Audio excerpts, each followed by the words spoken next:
పేరు మల్లేశ్వర శర్మ అండి. మన వన్ టౌన్ గ్రామంలో విచ్చేసినటువంటి కన్యకా పరమేశ్వరి అమ్మవారి ఆలయంలో దేవీ నవరాత్రులు ప్రదర్శించుకొని 4వ రోజు అమ్మవారికి ఉదయం 1 గంట నుంచి అమ్మవారికి పంచామృత అభిషేకము, అలాగే వివిధ ఫల రసాల అభిషేకంతో అమ్మవారికి అభిషేకం చేసి, అలాగే అమ్మవారికి రాజరాజేశ్వరి అమ్మవారి అలంకరణ చేసి, అలాగే 108 బంగారు పుష్పాలతో అమ్మవారికి పుష్పాలతో పూజ చేసి, ఇప్పుడు 10 గంటలకి అమ్మవారికి 108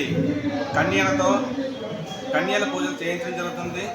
కావున భక్తులందరూ ఇచ్చేసి ఈ యొక్క వాసవి అమ్మవారి యొక్క తీర్థ ప్రసాదాలు స్వీకరించి అమ్మవారి యొక్క దర్శనం చేసుకుంటారని కోరుతున్నాము.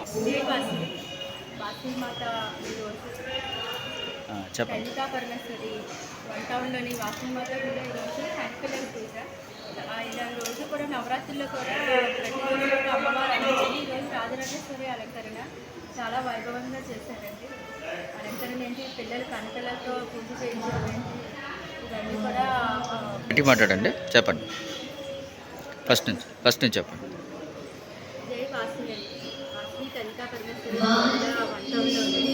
వన్ టౌన్లోని ఇలాగ ఎన్ని సంవత్సరాల నుంచో ఈ గుడి కట్టడం ఏంటి, ఇక్కడ ప్రతి సంవత్సరం కూడా దసరా నవరాత్రులు కుంకుమ పూజలు చేయించడం మహిళలందరూ కూడా ప్రతి కుంకుమ పూజకి మహిళలు 500 మంది వచ్చి పూజ చేసుకుని అమ్మవారి అనుగ్రహంతో ప్రతి సంవత్సరం మానసంగా వస్తుంది. ఈరోజు విశేషం ఏంటంటే రాజరాజేశ్వరి అమ్మవారి అలంకరణ కూడా 9 రోజులు కూడా 9 రకాలుగా అమ్మవారికి ఇష్టమైన ప్రసాదాలు పెడుతూ చక్కగా చేస్తూ ఉంటారండి. ఇక్కడ కాకుండా ఈరోజు కన్నెపిల్లల పూజ.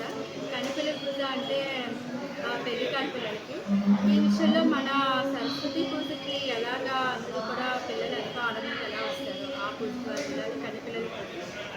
పిల్లలు అందరూ వచ్చి అమ్మవారి పూజ చేసుకుని అమ్మవారి ప్రసాదం చేసుకుని